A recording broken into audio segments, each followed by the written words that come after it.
आज Doubtnut app download करें। Doubtnut पर अपने सभी गणित, रसायन विज्ञान, भौतिक विज्ञान और जीव विज्ञान के डाउट्स का करो सफाया। बस प्रश्न की फोटो खींचो, एक ही प्रश्न को क्रॉप करो और तुरंत वीडियो सोल्यूशन पाओ। अभी डाउनलोड करें। प्रश्न दिया है रेडियो एक्टिव 6 का क्या अर्थ है, व्याख्या कीजिए। एक, रेडियो एक्टिव नाभिक को जो कि ABX द्वारा व्यक्त किया गया है, ठीक है, या किया जाता है।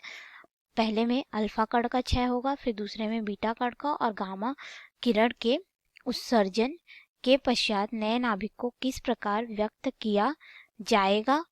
एक स्रोत जिसमें एक प्रकार का क्षय हो रहा है की सक्रियता t बराबर 0 पर R0 है। किसी आगामी समय t पर सक्रियता R का व्यंजक अर्ध आयु के पदों में ज्ञात कीजिए। तो आइए हम लोग इस प्रश्न को यहाँ पे हल करते हैं और देखते हैं कि हमको क्या प्राप्त होता है। ठीक है, तो सबसे पहले हम लोग यहाँ पे बात कर लेते हैं रेडियो एक्टिव 6 के बारे में। किसके बारे में? रेडियो एक्टिव 6 के बारे में। ठीक है, तो जो रेडियो एक्टिव 6 होता है ये क्या होता है, इसको हम लोग पहले समझ लेते हैं। देखिए, जो रेडियो एक्टिव 6 होता है उसकी खोज जो है बैकुरेल नाम के वैज्ञानिक ने 1896 में की थी। कब की थी? बैकुरेल नामक वैज्ञानिक ने 1896 सन में की थी। उन्होंने देखा कि एक यूरेनियम का नाभिक जो रखा हुआ था उसमें से अल्फा, बीटा और गामा कणों के क्षय के पश्चात, यानी कि गामा किरणों के क्षय के पश्चात वह नाभिक जो है वो कुछ थोड़ा सा ही बचा था। ठीक है, तो इस तरह से अगर हम लोग रेडियो एक्टिवता को परिभाषित करें तो यह क्या होता है कि जो रेडियो एक्टिवता एक नाभिकीय परिघटना है, ठीक है, यह नाभिक में होती है जिसमें अस्थायी नाभिक क्षयित होते हैं और इसे रेडियो एक्टिव क्षय कहते हैं। ठीक है, प्रकृति में ये जो रेडियो एक्टिव क्षय होते हैं वो 3 तरह के होते हैं। एक तो हमारा अल्फा क्षय होता है, दूसरा बीटा और तीसरा गामा किरणों का क्षय होता है। अब हम लोग यहाँ पे रेडियो एक्टिव 6 को समझ लिए हैं। ठीक है, अब आइए हम लोग देखते हैं। हमसे बोला गया है कि यहाँ पे जो है XAB तत्व है, ठीक है, जिसमें सबसे पहले अल्फा क्षय होता है, बीटा क्षय होता है, फिर गामा क्षय होता है। तो देखिए, हम लोग जो रेडियो एक्टिव क्षय अभी समझे उसमें हमने क्या समझा कि अस्थायी नाभिक जो है वो क्षयित होता है और स्थायी नाभिक में परिवर्तित होता है, तो वह अपने में से अल्फा, बीटा और गामा विकिरणों का उत्सर्जन करता है। ठीक है, तो अगर हम लोग यहाँ पे बात कर ले अल्फा क्षय की, ठीक है, अल्फा क्षय की अगर हम लोग यहाँ पे बात करें तो अल्फा क्षय में क्या होता है कि एक हीलियम नाभिक जो है वो हमको प्राप्त होता है। हीलियम का एक नाभिक हमको यहाँ पे प्राप्त होता है, अर्थात हम यह कह सकते हैं कि अल्फा क्षय से हम लोग को उसके द्रव्यमान संख्या में 4 की कमी और उसके परमाणु क्रमांक में 2 की कमी प्राप्त होती है किसी नाभिक के। ठीक है, और अगर हम लोग यहाँ पे बात करें बीटा क्षय की, तो बीटा क्षय कुछ नहीं होता है, ये एक तीव्र गति से चलने वाले इलेक्ट्रॉनों के वजह से हमको प्राप्त होता है। ठीक है, तो ऐसे कण जिसका द्रव्यमान तो इलेक्ट्रॉन के बराबर होगा, ठीक है, जिसमें से हम लोग को पॉजिट्रॉन प्राप्त होगा। जो ऐसा कण होता है जिसका द्रव्यमान तो इलेक्ट्रॉन के बराबर होता है परंतु आवेश इलेक्ट्रॉन के ठीक विपरीत होता है। ठीक है, तो इसमें ये उत्सर्जित होता है। तो इससे क्या होता है, हमको देखिए यहाँ पे इलेक्ट्रॉन के जैसे ही हमको यहाँ पे आवेश प्राप्त होता है, ठीक है, इलेक्ट्रॉन के जैसे ही हमको एक तत्व प्राप्त होता है जिसको हम लोग पॉजिट्रॉन बोलते हैं, और उसमें आवेश जो रहता है वो इलेक्ट्रॉन के विपरीत होता है और उसका द्रव्यमान हमको एक प्राप्त होता है, इलेक्ट्रॉन के बराबर प्राप्त होता है। ठीक है, और अगर हम लोग यहाँ पे बात करें हमारे गामा क्षय की, ठीक है, अगर हम लोग यहाँ पे बात करें गामा क्षय की, तो गामा क्षय में क्या होता है कि गामा क्षय में हमको सिर्फ ऊर्जा की प्राप्ति होती है। क्यों? क्योंकि गामा जो रहते हैं वो जब गामा क्षय होता है तब उसमें तीव्र गति से हमको फोटोन उत्सर्जित होता हुआ प्राप्त होता है, जिसमें से हम लोग को ऊर्जा प्राप्त होती है लगभग 1000 किलो इलेक्ट्रॉन वोल्ट के आसपास। ठीक है, ये फोटोनों का उत्सर्जन करती हैं, इसीलिए हमको यह ऊर्जा प्राप्त होती है तथा इनका जो वेग होता है, ठीक है, इनका जो वेग होता है वो प्रकाश के चाल के बराबर होता है, 3 × 10⁸ मीटर पर सेकेंड। ठीक है, 3 × 10⁸ मीटर प्रति सेकेंड गामा किरणों का क्या रहता है, वेग रहता है। ठीक, और जो जब ये क्या बोलते हैं गामा किरणें क्षय होती हैं ये हम आवेश रहित होती हैं। कैसे होती हैं? आवेश रहित होती है, ठीक है। और अगर हम लोग बात करें यहाँ पे अल्फा क्षय की, तो यह धनात्मक होता है, और बीटा क्षय जो रहता है वो ऋणात्मक आवेश का होता है। क्यों? क्योंकि ये तीव्र गति से चलने वाले इलेक्ट्रॉन होते हैं, ठीक है। इसीलिए अब हमसे प्रश्न में पूछा गया है कि यहाँ पे जो XAB जो परमाणु है, ठीक है, XAB कोई नाभिक है, ये क्या हो रहा है, उसमें पहले अल्फा क्षय, फिर बीटा क्षय, फिर गामा क्षय हो रहा है बोल के। तो आइए हम लोग इसको व्यक्त कर लेते हैं कि यह कैसे हमको प्राप्त होगा, ठीक है। देख लेते हैं हम लोग यहाँ पे। देखिए हमारे पास क्या है, हमको प्रश्न में दिया गया है कि एक AB नाम का कोई तत्व है जिसमें सबसे पहले हमको यहाँ पे अल्फा क्षय प्राप्त हो रहा है। यहाँ पे सबसे पहले बोला जा रहा है कि अल्फा क्षय हो रहा है। तो अल्फा क्षय से हमने अभी अभी जैसे कि देखा एक हीलियम नाभिक बनता है, ठीक है। तो हीलियम नाभिक बनेगा तो देखिए ये इसकी द्रव्यमान संख्या होती है और ये इसका परमाणु क्रमांक होता है, ठीक है। तो जब हीलियम नाभिक एक हमको बाहर मिलेगा तो उससे क्या हो जाएगा, उसके द्रव्यमान संख्या में उसके परमाणु क्रमांक में 4 की कमी आएगी, ठीक है। तो जो हमारा नया तत्व बनेगा वो क्या हो जाएगा, यहाँ पे B-4 हमको प्राप्त होगा, ठीक है। और जो उसका द्रव्यमान है, परमाणु क्रमांक है, ठीक है, उसमें 2 की कमी आएगी, तो ये हो जाएगा A-2, ठीक है। ये कैसा प्राप्त होगा, A-2। उसके बाद फिर बोला जा रहा है कि बीटा क्षय हो रहा है। तो बीटा क्षय हम लोग जानते हैं कि बीटा क्या होता है, ये तीव्र गति से चलने वाले इलेक्ट्रॉन। एक जो नया तत्व प्राप्त होगा उसमें क्या होगा, ये हमको एक जो हमारा द्रव्यमान संख्या है उसमें 1 की बढ़ोतरी हमको देगा, ठीक है।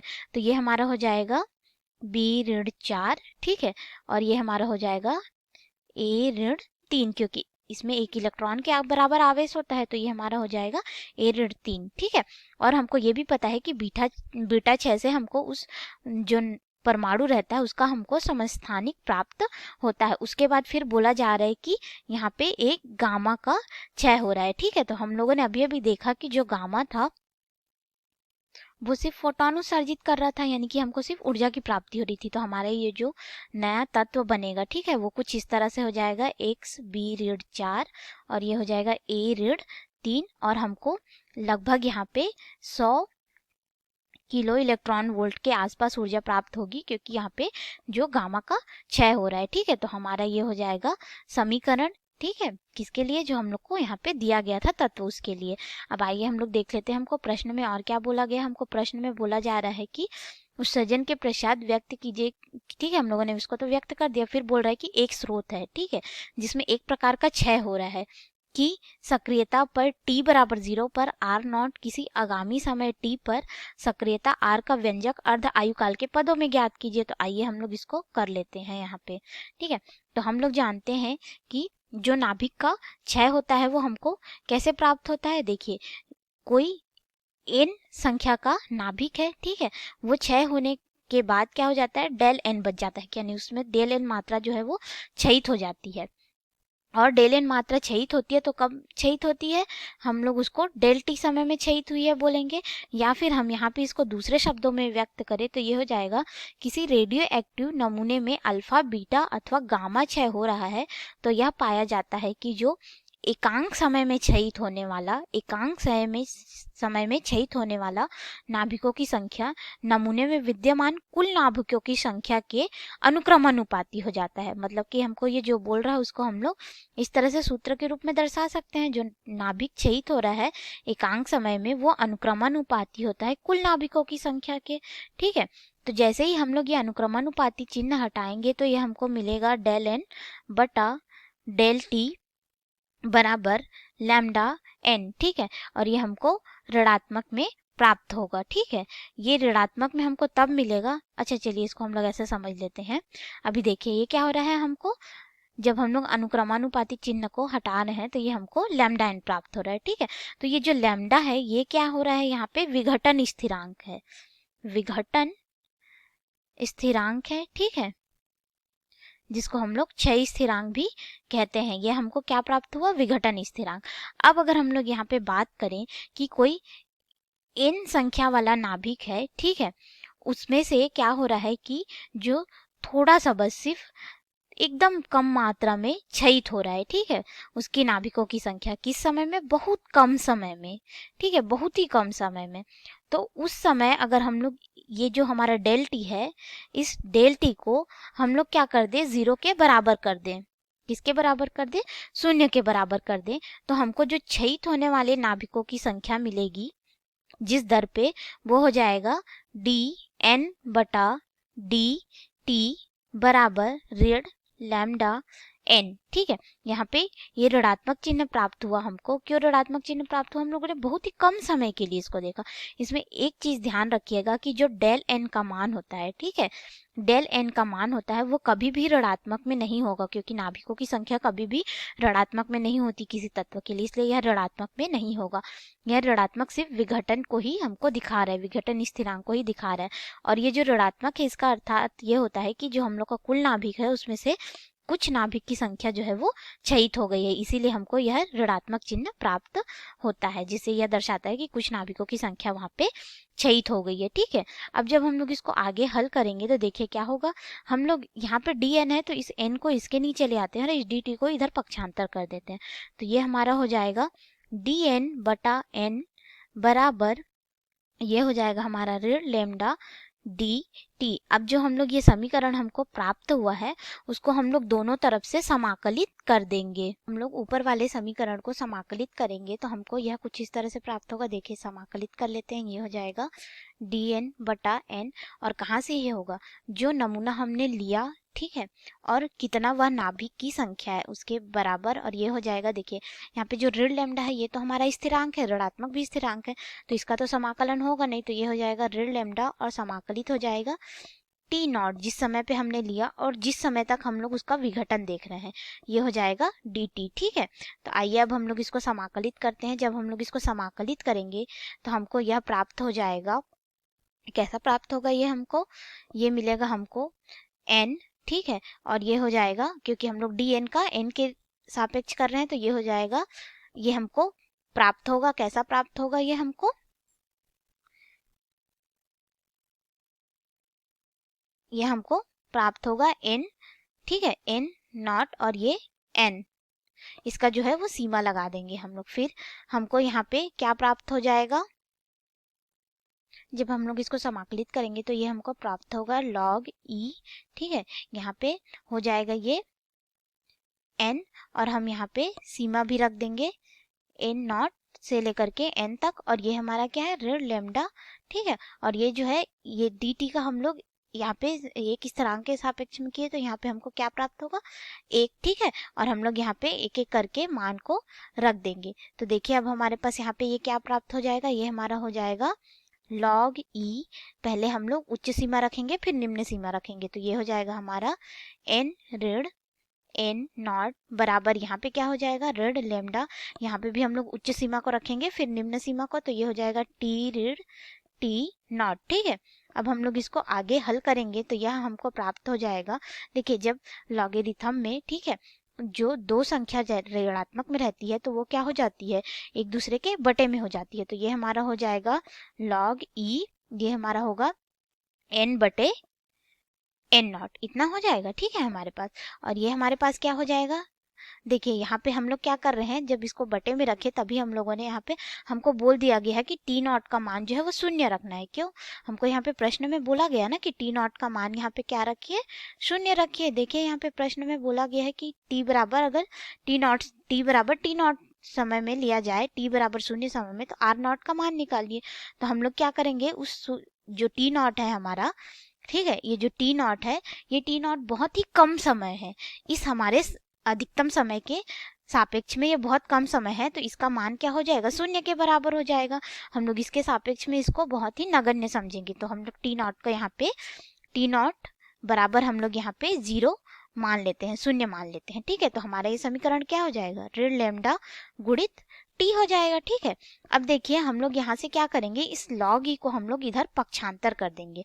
जब हम लोग log e को इधर पे पक्षांतर करेंगे तो ये हमको मिलेगा n/n0 बराबर e की घात, ये जो log e है वो इधर पक्षांतर होगा तो ये e में बदल जाएगा। ठीक है, और e में बदलेगा और ये जितना भी हमारा है ऋण लैम्डा t, ये हमारा क्या हो जाएगा, यहाँ पे घात में चला जाएगा, तो ये हो जाएगा ऋण लैम्डा t। ठीक है, अब हम लोग क्या करेंगे, यहाँ पे देखिए n/n0 है तो हम लोग n को रखेंगे और n0 को यहाँ पे इधर पक्षांतर कर देंगे, तो ये हो जाएगा गुणा ऋण लेमडा टी के साथ। क्यों? क्योंकि हम लोग को नाभिकों की संख्या कितनी क्षयित हुई टी समय में ये ज्ञात करना है। ठीक है, तो ये हमको मिल गया। अब देखिए हम लोग को ये जो नाभिकों की संख्या है टी समय में जो क्षयित हुई उसके बारे में हमको बता रहा है, लेकिन यह किस दर से क्षयित हुई इसको अगर हम लोग देखें तो ये हमारा हो जाएगा आर बराबर, क्योंकि हम लोग दर इसलिए देखेंगे यहाँ पे कि जो एन नाभिक है वह क्षयता के बाद किस दर से क्षयित होगा आगे, इसके लिए हमको यह जानकारी देगा। तो हम लोग आर बराबर ये हो जाएगा ऋण हमारा डी एन बटा ये हमारा हो जाएगा डी टी। ठीक है, और ये ऋणात्मक में क्यों है? क्योंकि ये क्षय को दिखा रहा है, क्षय मतलब कि कमी को दिखा रहा है। ठीक है, अब हम लोग इसको आगे हल करेंगे तो हमको यह समीकरण, देखिए ये वाला समीकरण जो है हमारा ऋण डी एन बटा डी टी हमको किस लिए मिल रहा है? क्षयता दर को दिखा रहा है। ये कम से कम 10 या 20 सेकेंड में उत्सर्जित अल्फा बीटा कणों की संख्या को बतलाता है। ठीक है, तो हमारा जो यहाँ पे डेल एन था वो क्या था? ऋण डी एन के बराबर था। हम लोगों ने इसको नाभिकों की संख्या से क्या किया था? अल्प मात्रा में क्षयित होगा बोला था, अल्प मात्रा में ये क्षयित होगा बोला था, इसीलिए इसके बराबर प्राप्त हुआ। तो इस समीकरण और इस समीकरण को हम लोग यहाँ पे क्या कर देंगे? एक साथ रख लेंगे। ठीक है, एक साथ रख लेंगे तो हमारे पास जो ये एन मिला है नाभिकों की संख्या, उसको हम लोग डी टी समय में समाकलित मतलब कि डी टी समय में देखेंगे कि कितना यह क्षयित हुआ है। तो हमारे पास यहाँ पे ये प्राप्त हो जाएगा आर बराबर ऋण डी एन बटा डी टी, क्योंकि ये तो दर को दिखा रहा है, नाभिकों की संख्या में दर को दिखा रहा है। तो ये हमारा क्या हो जाएगा? इधर से ये लैम्डा यहाँ पे एक बार ये क्या हो जाएगा? अवकलन होगा। अवकलन होगा तो जो ई की घात है, ई की घात में जो हम लोग क्या कर रहे हैं? टी के सापेक्ष में अवकलन कर रहे हैं ना। देखो ये जो नाभिक की संख्या मिली है एन, इसको अगर हम लोग समय से भाग दे देंगे तो हमको दर मिलेगा। किसी भी चीज को अगर हम लोग समय से भाग देते हैं तो हमको उस चीज का दर प्राप्त होता है। ठीक है, कोई सदिश राशि या फिर कोई जो गिने जा सकने वाली संख्या है उसको हम लोग टी से भाग देते हैं तो हमको क्या प्राप्त होता है? वो दर को देता है। तो इसीलिए हम लोग इसको यहाँ पे क्या कर दिए? समाकलित कर दिए टी के सापेक्ष में, तो हमको दर प्राप्त हुआ। तो वो दर, तो ये इसको भी हम लोग समाकलित करेंगे, इस इक्वेशन को हम लोग क्या करेंगे? समाकलित करेंगे। तो ई की घात में जो रहता है वो समाकलित होने के बाद क्या हो जाता है? सामने में आ जाता है। ठीक है, तो ये हमारा हो जाएगा डेल लैम्डा एन नॉट। ठीक है, सॉरी, लैम्डा एन नॉट प्राप्त होगा। फिर यहाँ पे क्या हो जाएगा? ई की घात ऋण लैम्डा टी, हम लोग टी के सापेक्ष में किए तो अब हम लोग इसको लिख सकते हैं। ये हमारा क्या हो जाएगा? आर बराबर जो यहाँ पे हम लोग को प्राप्त हुआ, जो आर यानी कि यहाँ पे जो एन नॉट और लैम्डा है वो हमको क्या दिखाएगा? आर नॉट को दिखाएगा, क्योंकि आर नॉट हमको यह बताता है जो टी बराबर 0 समय में कितना हमारा नाभिक जो है वो क्षयित हुआ है, इसको यह दिखाता है। ठीक है, तो यह हो जाएगा हमारा आर नॉट ई की घात ऋण लैम्डा टी, ये हमको प्राप्त होगा। देखिए यहाँ पे हम लोगों ने क्या किया है? जो लैम्डा नॉट, जो यहाँ पे एन नॉट और लैम्डा था उसको हम लोगों ने आर नॉट बोल दिया। आर नॉट कब बोला? क्योंकि हमको प्रश्न में यहाँ पे बोला गया है कि टी बराबर 0 पे आर नॉट क्षयित होगा बोल के। ठीक है, तो हम लोग टी बराबर यहाँ पे 0 रखेंगे तो हमको ये जो उस समय में क्षयित की जो दर है वो प्राप्त होगी। देख लीजिए यहाँ पे प्रश्न में बोला गया है कि टी बराबर 0 पर आर नॉट सक्रियता का क्षय होगा। ठीक है, तो इसीलिए हम लोगों ने यहाँ पे क्या कर दिया?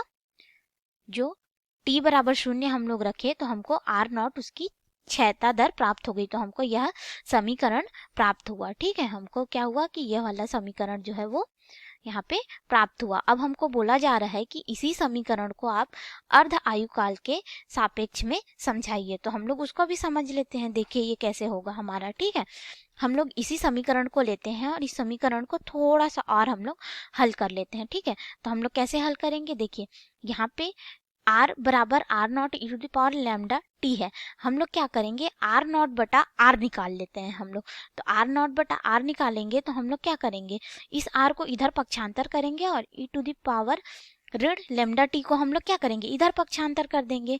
ठीक है, हमारे बाएं तरफ में हम लोग पक्षांतर कर देंगे। तो ये कैसे हो जाएगा? इसको हम लोग पक्षांतर करेंगे तो ये जो है वो इस तरह से प्राप्त होगा हमको लैम्डा टी में, या फिर इसको हम लोग ऐसे समझ लेते हैं। ये हमको कैसे प्राप्त होगा? देखिए हम लोग यहाँ पे आर को उधर पक्षांतर करेंगे तो ये हमारा हो जाएगा 1 बटा ई की घात ऋण लैम्डा टी बराबर r0/r मिलेगा हमको, ठीक है। अब हम लोग यहाँ पे क्या करेंगे, इस e की घात ऋण लैम्डा टी को ऊपर ले जाते हैं, तो ये हमारा क्या हो जाएगा, e की घात धनात्मक लैम्डा टी हो जाएगा, और ये हमारा हो जाएगा r0/r, ठीक है, क्योंकि हमको अर्ध आयुकाल के सापेक्ष में बताना है, ठीक है। अब ये हो गया। अब हम लोग इस e को इधर पक्षांतर कर देंगे, तो ये क्या हो जाएगा हमारा लैम्डा टी बराबर e को अब हम लोग वापस पक्षांतर कर रहे हैं, तो ये क्या हो जाएगा log e, क्योंकि हम लोग log e को पहले पक्षांतर करके e बनाए थे, तो यहाँ पे हमको प्राप्त होगा r0/r, ठीक है। अब हम लोग इसको आगे हल कर लेते हैं, तो ये हमारा क्या हो जाएगा, देखिए अब हम लोग को अर्ध आयुकाल निकालना है, तो हम लोग t को यहीं रहने देंगे और विघटन स्थिरांक को इधर पक्षांतर कर देंगे, ठीक है। जब हम लोग इसको इधर पक्षांतर करेंगे तो ये हमको प्राप्त होगा यहाँ पे 1/λ गुणित log e और पूरे के गुणे में r0/r, हमको इतना प्राप्त होगा, ठीक है। और हम लोग जो λh है स्थिरांक, इसका मान जानते हैं कितना होता है। आइए हम लोग यहाँ पे देख लेते हैं। देखिए यहाँ पे जो लेमडा होता है, ठीक है, 6 विघटन स्थिरांक, इसका मान होता है 0.693931 टी, और ये जी टी होता है वो हमको अर्ध आयुकाल को दिखाता है, ठीक है। तो हम लोग इसका मान यहाँ पे रख लेते हैं, तो हमारे पास ये हो जाएगा टी बराबर 1/, ठीक है, हम लोग 1/, में इस पूरे मान को रखेंगे, तो ये हो जाएगा 0.6931, ठीक है, बटा टी 1/2, ठीक, और इसके साथ पूरे में गुणा है log e और ये r0/r, ठीक है। ये हमारा हो गया।